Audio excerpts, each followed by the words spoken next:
Welcome to the Tech Memo podcast. It's hosted by Stefan from laptoping.com and Cam, the Techtainian at Techtainian.net. Is that right, Cam? That is totally right.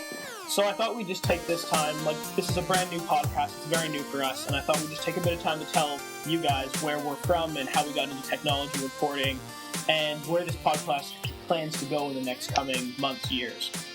So you can take it away, where you're from. Alright. Originally I was born in Miami, Florida. Through the years I was always pretty good with computers. At around 12, I decided to start my own tech site, just out of pure curiosity for all the things that were going on within blogs. And in a few years' time, it's this site that gets 100 views every hour, and we're reviewing top gadgets with all of the top companies in the world. And it's pretty much like that. Well, I have a little bit of a different story. I was not born in the United States. I'm from Canada. I was originally born in Vancouver, British Columbia, but I moved over to Toronto, Ontario a little bit later. And I've always kind of been into technology, into that kind of stuff. And I used to really love CNET and Gadget and all those kind of blogs. I also used to love to watch YouTube videos by people like John Ford Lakers and all that kind of stuff. And I really wanted to kind of get into it, but I never really knew how to start. About 2 years ago now, I started on it, but I never really got any traction and didn't really happen. But then about a year ago, I started to give it another shot, and I've really grown a lot since then. I have hundreds and hundreds of thousands of views, tens of thousands of views all the time, and it's really grown a lot, and I've really built a great audience around my YouTube channel and blog. So that's basically where I'm from. Me and Stefan met maybe a month or two ago. We were just kind of tweeting at each other occasionally, and we just started talking about technology, and we thought it'd be a great idea to start a podcast because both of us had not been doing a podcast before, but it's another thing to do for our reporting. So that's where we're at, and that's about all I have to say. Indeed. So, to start things off, I don't think we should delay. We should just go straight on. So, let's get into some news that was very interesting this week. First thing I'm going to talk about is the Galaxy Note has finally been announced for the United States. It's a really, really big device. Let's take a look at this. Yeah, it has a 5.3-inch Super AMOLED Plus display, which in all of my previous tests of Galaxy S2 devices, the Super AMOLED Plus display is fantastic. It just pops, it's thin, and it's really, really I have a couple things to say with the Galaxy Note. It's also launching in Canada, by the way, if any of you people care. But the Galaxy Note is a device that is basically a Galaxy S2 supersized. But one thing about the Galaxy Note most people don't know is it does not have an Exynos processor inside the AT&T version. The international one has an Exynos. It's already been out for a couple months now. I reviewed it a little while ago. It's a really nice device, but the new version has LTE. The AT&T one has LTE. It has the 4 capacitive buttons instead of the physical button. But it also has a Snapdragon processor inside to support the LTE bands because the Exynos does not support that. As far as I know, I was looking around and I read an interesting report, and when I was at CES, it does not say Exynos anywhere. They have a Snapdragon inside this one for some very weird reason. Right. And with the 5.3-inch Super AMOLED Plus touchscreen, there's an option for the Samsung S Pen stylus, which I don't know if it comes with it. I don't think so. I wouldn't think so. But if it does, the S Pen comes in the bottom. Oh, that would be very, very nice of AT&T. Anyways, my contacts at AT&T said that they'll try and get one into my hands by the February 19th launch, so that's all good and well. Let's talk about the PS Vita. Some people say the PS Vita it might not fare so well because it's $250 for dedicated hardware, whereas nowadays that can get you a really top-of-the-line smartphone that can do just about the same things, but keep in mind it's a PlayStation, and with that you get the PlayStation Store and all of those other proprietary stuff that Sony has made for PlayStation. Well, the PS Vita at $250 is pretty expensive, but for people that are real gamers, I think it can really get some major attention. It is basically, if you've actually looked at a PS Vita or looked at some of the specs, it's like the ultimate gadget. The PS Vita has lots of buttons, and it's got touch screens everywhere and a super big screen. It's like a really good gadget. And with the launch titles, which look amazing, they've got Uncharted, they have Wipeout, they've got games like Stardust, they have just tons and tons of launch titles. And the launch titles look really good, and reviews have been super positive so far. So I think as a dedicated gaming device, it's going to be king of the hill. But with a battery life of, like, what was it, 6 hours? But this happened last time when we had the PSP, the original PSP launch. The original 1000, the PSP 1000, had bad battery life. In a year, they'll come out with a thinner one that has better battery life. This is Sony's long-term plan for gaming, and I think this will be maybe the last device that is not the last dedicated gaming device that is ever a big device. Because after this, I feel like in another 5-10 years, when we'll start expecting the next PlayStation Vita, the next PlayStation portable device, then we'll finally be at mobile gaming territory. But right now, mobile games are still nothing in comparison to what you can see on a dedicated device. Well, that's true in many ways, but when that time comes, it will be interesting to see what innovation Sony has to offer. But first, let's wait for the PS Vita and see how it is. Speaking of the PS Vita, the launch date. The 15th for the bundle, 15th of February. This is the North America. It's already launched in Japan. But there's a bundle for $299 that comes with a memory card, a case, a couple other things. And that is going to be $299 on the 15th of February. If you wait till the 22nd, you can pay $250 for just the Vita. And just a little plug, I'm going to be getting a PS Vita for review. So you guys can check out my videos, and I will got unboxings and reviews on the way. Alrighty then, that's good to know. Okay. So do you want to talk about the BlackBerry London? Oh, BlackBerry. RIM has had a bit of a shake-up recently. They've lost their, how can we put this, mediocre CEOs. And they replaced it with a CEO that is pretty much part of the same clique. But let's go with that. But anyways, this is the BlackBerry London. And just to clear something out of the way, some people may think since I'm Canadian, I have a soft spot for BlackBerry or RIM. I really don't. I absolutely hate Blackberries. I don't feel sorry for them at all. And I really hope they do something nice with this, because obviously it's always nice to have another competitor. But I really don't think they're going anywhere. They're really in a tough spot. But the leak that was leaked on crackberry.com shows a slide of a new device that's apparently launching in a Q3 timeframe. And it looks really boring. It just looks like a black Android slab, which we've that kind of same style of device we've been seeing for 18 months now. And there's really nothing here to get interested or excited about. So I really hope that RIM has something really, really special to show us in terms of software when they do release their device later this year.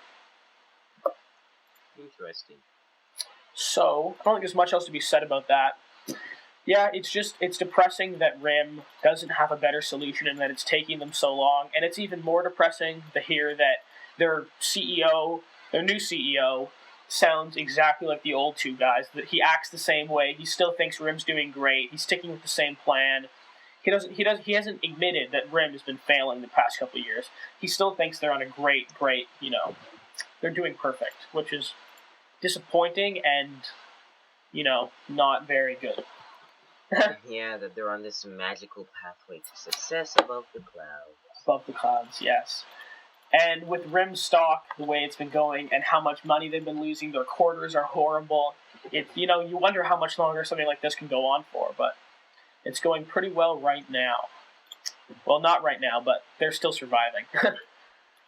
Yeah. So, I guess, do you want to talk about Amazon's quarter? What about Amazon's They had quarter? a big quarter. Profit rose. When don't they have a big quarter? Profit rose 35% to $17.43 billion, which is a lot of money. But the profit declined from 2010 by 58%. So a little bit weird, some weird things going on, but Amazon seems to be on a good road in terms of their strategy with the Kindle Fire and possibly a Kindle phone coming out later this year. But things seem to be going pretty well with lots of money being made there. I don't really worry about Amazon at all. Well then.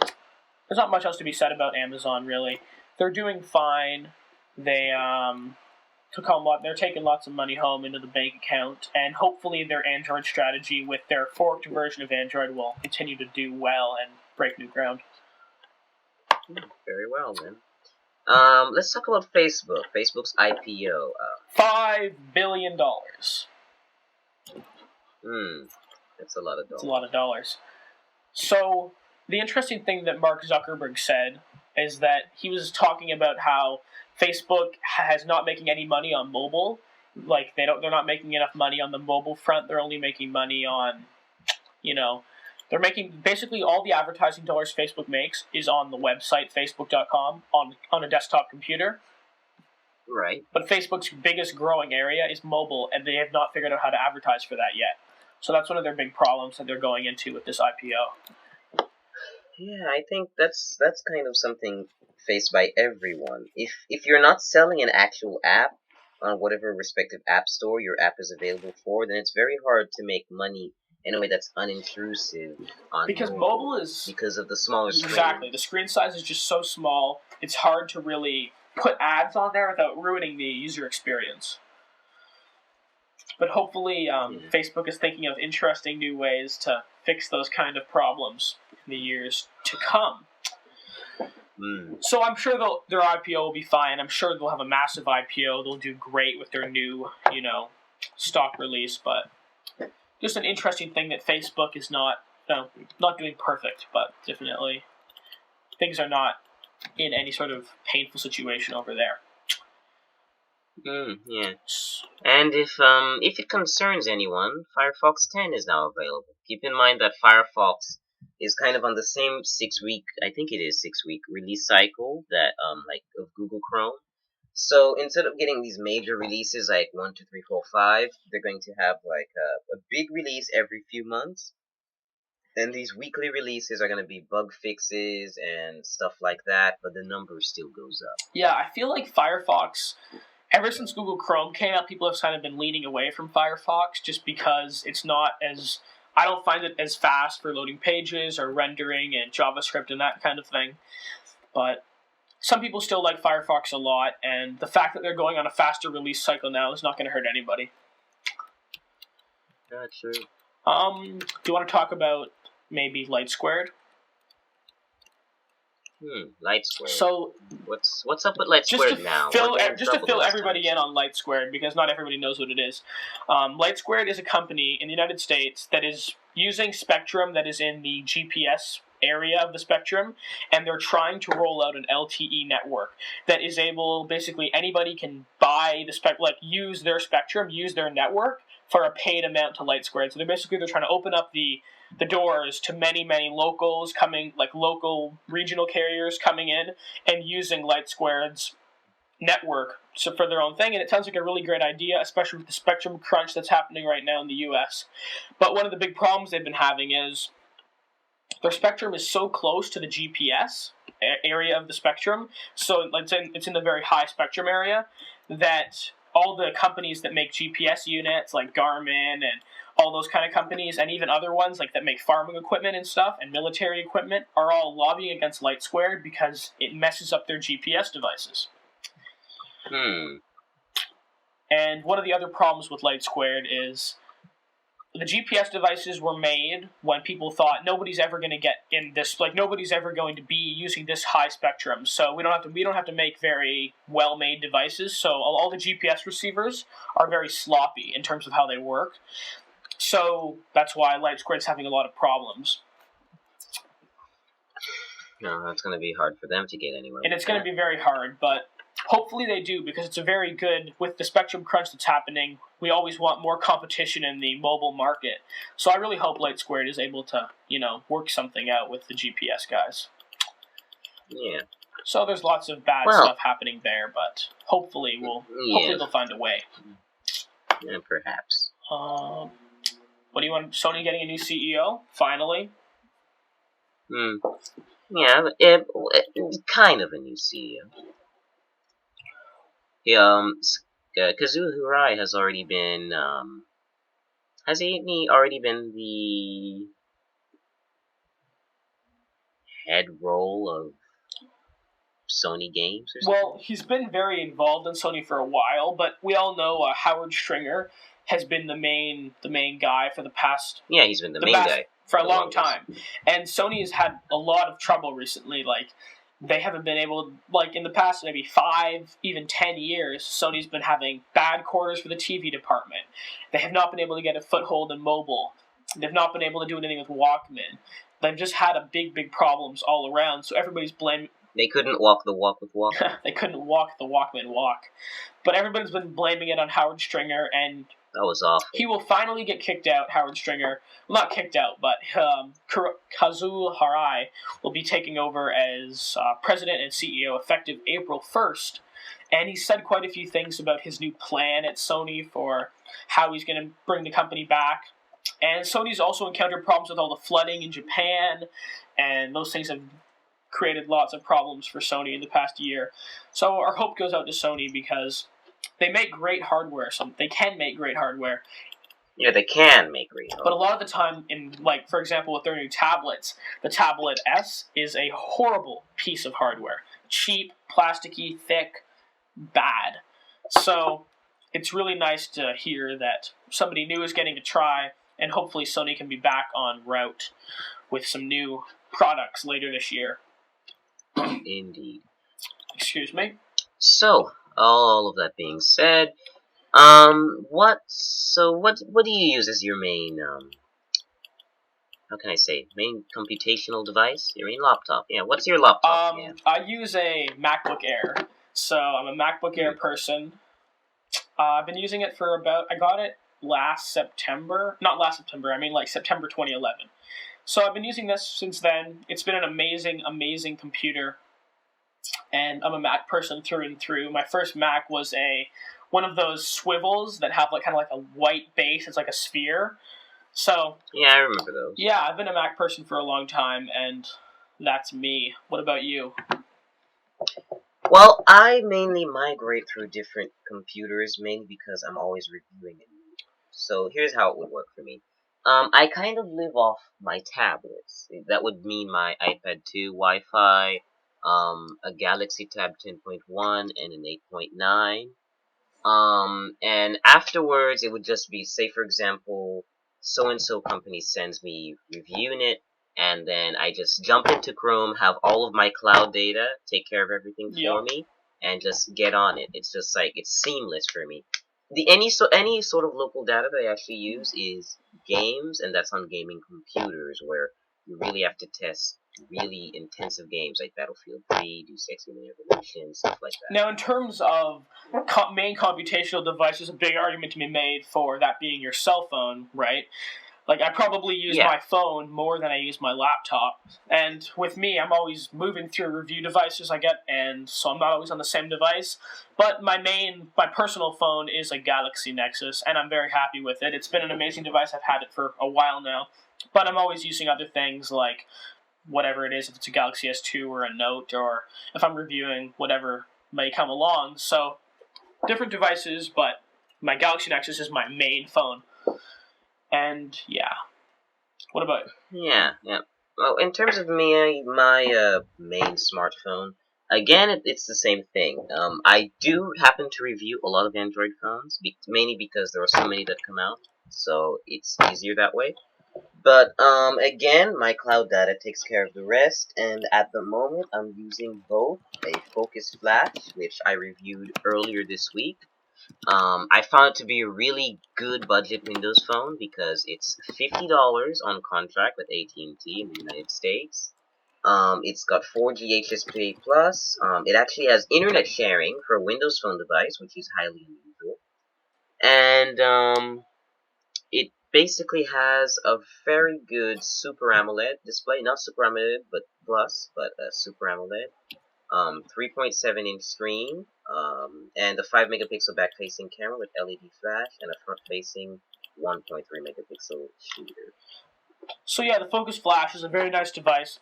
It's really great to see that low-end Windows Phone devices are really basically just as snappy and good as high-end devices, which is just nice. A nice thing about Windows Phone that you do not have at Android at all.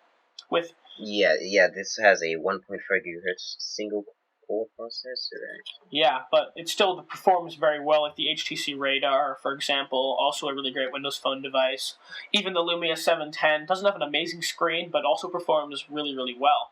So there's a little bit more about us in terms of what we use daily, I guess, is our daily driving devices. Yeah, but what was that earlier about?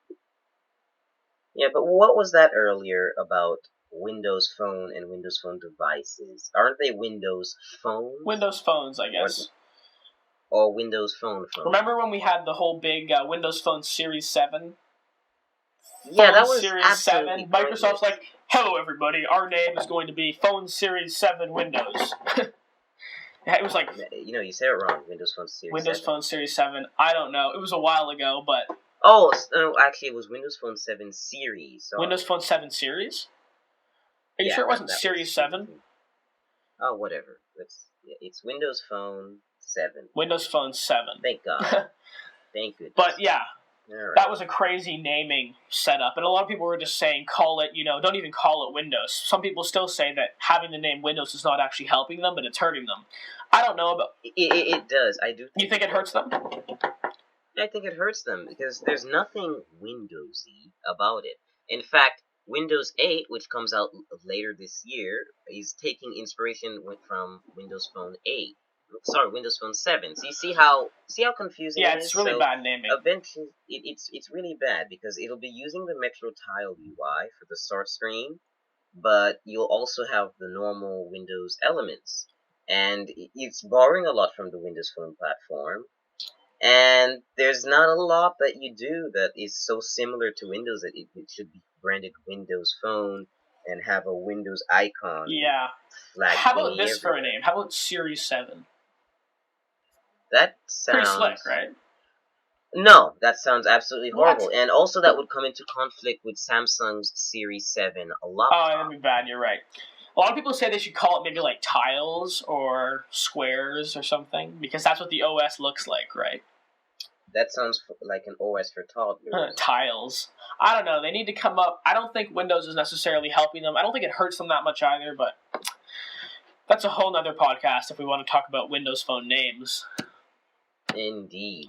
And that all being said, I think it's time to kind of make this intro podcast come to a close. Actually, we should definitely finish off with one last story. Or is it 3 last stories? Just one last story, actually. We should say one last thing about John Rubinstein leaving HP. Oh, geez.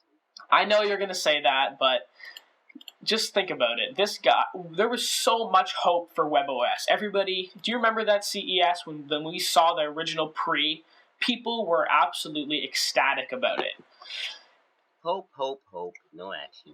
It was really, really disappointing to see what happened to WebOS. Like, I know that, obviously, maybe for a while at HP, he'd always been planning to leave, but it was very disappointing to see him leave. And when we finally did, a lot of the interviews that came out saying that he'd been planning to leave all along really painted HP now, in the past tense, as just like they never cared all along, even though they released a couple WebOS devices. But just a moment for WebOS, because even though it's going to come open source, all that stuff, it's basically dead in my opinion. I don't think it's coming back. Yeah, in WebOS, I actually had the chance to review the original Palm Pre on Sprint, and review the... Well, I didn't actually review it. I bought a touchpad during the fire sale crisis of...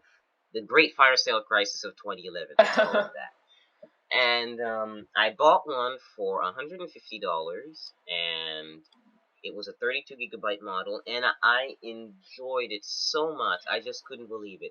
I can't believe that even though the hardware was a little bulky, it had Beats audio and it sounded fantastic. But the thing is that eventually, of course, I saw no app support, but even though that there were few apps on the app catalog, the apps that were there, that were well optimized, worked just as good as any iPad app, if not better. Like the WordPress app for WebOS is a lot better than the WordPress app for iPad on the iPad too. It's a really sad thing to see WebOS become WebOS or Open WebOS, I think it's called, and right now the dev preview of it's called Anyo or Yeah. something. But A- it's easy come, easy go. A little bit of well, actually, to go back even further in terms of my history with technology, my first ever smartphone was actually an original Pre. I know that sounds crazy, but that was my first smartphone. I got an original Pre, and I loved it. It was such a cool device. It had the cards and everything. Really, really awesome. And the Pre was just such a cool device to have. And when they never released anything. They just Pre Plus, Pre 2 was like the same as the Pre original. And then even the Pre 3, which came out in the summertime, well, it never actually came out. They had I found a Pre 3 on eBay for like $200 unlocked, and I couldn't hold myself back, so I got a Pre 3. And it's so similar to the original Pre, they just didn't innovate. They didn't bring out the next style of hardware. They just kept doing the same thing over and over. So, hardware was really their problem, in my opinion, and applications, obviously, but WebOS is probably dead now. But to cheer you up a little bit, we have 3 things that are pretty cool to show you guys. This will be a reoccurring theme we do on the podcast, where we talk about 3 cool little things we found on the internet, or really anything. It's just 3 epic things. We don't have a name for it yet, but maybe if you guys do, let us know. Yeah. But, okay, so what it is that first, this should appear in the posts for the podcast, obviously the list. Show notes. Yeah, show notes. But, the first is a site called Dead End Thrills. So what it is it's a photo blog, but unlike other photo blogs, this is screenshots of video games. And mind you, they're completely unedited, and most of them occur within the photo editors seen in a lot of new up-and-coming video games. And they look fantastic. Like, you'd never think, not even the official devs come up with screenshots like this for the game. Yeah, the developers need to hire these guys to make screenshots for their games, because they are amazing. Exactly. These are just fantastic. Like, they do a little bit of magic after the fact in terms of anti-aliasing and, like, super high resolution, but these are, like, right out of the game, really. Just removing, like, the heads-up display, kind of, and just right out of the game, and they look amazing. Some of these pictures are just mind-bogglingly awesome. Yeah, I'm looking at the original Crysis collection. It makes me want to go buy the game, and I already have Crysis 2. Yeah, it's just a very, very cool website. So, guys, totally check out Dead End Thrills. A very cool little thing that is just a lot of fun just to scroll through for like an hour. You can just keep scrolling because there's a lot of photos on there. Oh, and don't do it on your smartphone because these are 1080p images, and I think they take the hell out of your mobile. But I can see some of these being used very well for like a wallpaper on your smartphone. Oh, yeah. Like, these are really high res. You can do whatever you want. Okay, so the next thing we have is a little video from Vimeo. This is actually a preview of an application called Clear, which is a notes application for iPhone. And all you guys are saying, notes application, they're always so bad, like kind of like a tasks notes application. But this one looks very, very cool. It has a really cool like user interface. Just a really cool application that I'm actually really excited for. And this is something that when you say, oh yes, the iPhone always has the best applications, this is like a perfect example of that. It looks very cool. So there's also a link to that. Check that out. Very cool little video there. And last but not least, something that's not technology related. At all. Most beautiful bookstores in the world. These are incredible. Yeah, this is probably one of the better looking things to look at, besides the Dead End Thrill stuff and a few well designed gadgets out there right now. Yeah, just scrolling through some of these pictures here from all over the world, just incredibly cool places you could just hang out forever and read books. It's just fantastic. So, I think without any further ado, I hope you enjoy our 3 epic things. And we really need to come up with a better name for that because that's not epic. If any of you guys have a name for the 3 epic things, send it to us because... Please stop calling it that. 3 epic things. 3 epic things. I hope you enjoyed. That's not the name of the podcast. The name of the podcast is the Tech Memo Podcast. I hope you guys enjoyed our first episode, which is totally out there. We're not really sure on how we're going to do this yet. You can expect improvement in the coming weeks. We will do it on a weekly basis. Normally, we will be doing it on Friday night, not on Sunday afternoon or Saturday afternoon. That's right. So, that's the plan. I hope you guys enjoyed. Cam from Techtainian. I will spell this out. TECHTAINIAN.net. Stefan from... You honestly forgot. No, wow. I wanted you to say it. I wanted you to say it. Ah, jeez. Okay, Stefan Etienne from laptopmemo.com. If I actually need to spell this out, then you guys need to. You guys do not deserve to listen if you cannot spell it out. Okay, that's a little harsh, but... We love all people. So, I am on Twitter. I am Super C Geek. No spaces, obviously no spaces, but no capitals, just Super, the letter C, Geek, and you are on Twitter. And on Twitter, I am, well, this is going to actually take me to spell this, but Stefan, Stefan, and my last name, Etienne, Etienne. I have a cooler Twitter handle, obviously. Not for long. Oh, you going to change your Twitter handle? Yes. Anyway, that has been Cam and Stefan. I hope you guys enjoyed the first week of the Tech Memo podcast. Adios, amigos. Oh, alright. Yeah. Adios, amigos, from a Canadian. Alright. Huzzah from New York.